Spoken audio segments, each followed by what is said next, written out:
শহর থেকে খানিক দূরের গ্রাম, নাম করুণাময়ী। এককালে গ্রামটি সম্প্রীতির জন্য বিখ্যাত ছিল, কিন্তু সাম্প্রদায়িক বিভেদের বিষ ছড়িয়ে পড়ার পর সব কিছু বদলে যায়। মানুষে মানুষের সাহায্যের বদলে তৈরি হয় অবিশ্বাস। এবার আসা যাক ঘটনার সূত্রপাত। একদিন বিকেলে গ্রামের মেলার কাছাকাছি এক ভয়াবহ দুর্ঘটনা ঘটে। শাওন নামে এক মুসলিম যুবক বাইক দুর্ঘটনায় পড়ে মাটিতে লুটিয়ে পড়ে। তার শরীর থেকে অনবরত রক্ত ঝরছিল।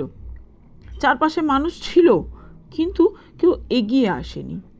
দূর থেকে কেউ কেউ বলল, ও তো আমাদের নয়, ওদের মানুষ, থাক না যেমন আছে। ঠিক সেই সময় প্রবেশ করেন বৃদ্ধ রমেশ ডাক্তার। তিনি অবসরপ্রাপ্ত হলেও এখনও মানুষের সাহায্য করেন। ঘটনাটি দেখে এগিয়ে গেলেন, কিন্তু একদল লোক তাকে বাধা দিল। ডাক্তারবাবু, এদের বাঁচিয়ে লাভ কি? আপনার তো ওদের জন্য এত দরদ থাকার কথা নয়।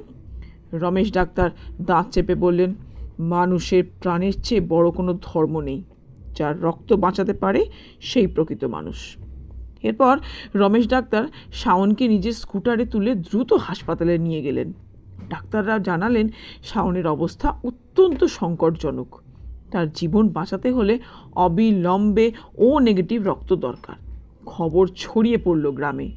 রমেশ ডাক্তার সবার কাছে রক্ত চাইতে গেলেন, কিন্তু কেউ এগিয়ে এলো না। অবশেষে রমেশ ডাক্তারের ডাক শুনে গ্রামের অমিত নামে এক যুবক এগিয়ে এলো। অমিত একজন হিন্দু ব্রাহ্মণ পরিবারের সন্তান।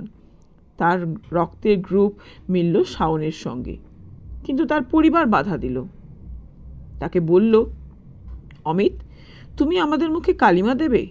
ওদের রক্ত তোমার শিরায় বইলে তুমি আর পবিত্র থাকবে?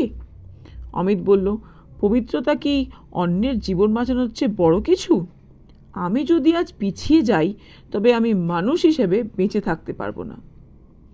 অমিত হাসপাতালে গিয়ে নিজের রক্ত দিল। রক্ত পেয়ে শাওনের জীবন ফিরে এলো। শাওনের পরিবার অমিতের প্রতি কৃতজ্ঞতায় ভরে গেল। তারা এসে রমেশ ডাক্তার ও অমিতের পায়ে পড়ে কেঁদে ফেলল। এই দৃশ্য দেখে গ্রামের মানুষের চোখেও জল এলো। রমেশ ডাক্তার বললেন, আজ তোমরা বুঝলে তো, ধর্মের বেড়া মানুষকে আলাদা করতে পারে, কিন্তু রক্তের রং সেটা কি পারে? সে যে সব সময়তেই এক। একজনের রক্তই আর একজনের জীবন বাঁচায়। এই সত্য কখনো বদলাবে না। সেদিনের পর থেকে করুণাময়ী গ্রামে আর কখনো সাম্প্রদায়িকতা মাথা তুলতে পারেনি। বিভেদের দেয়াল ভেঙে মানুষ একে অপরের পাশে দাঁড়িয়েছে। গ্রামবাসী শপথ নিয়েছে, মানুষই বড় ধর্ম।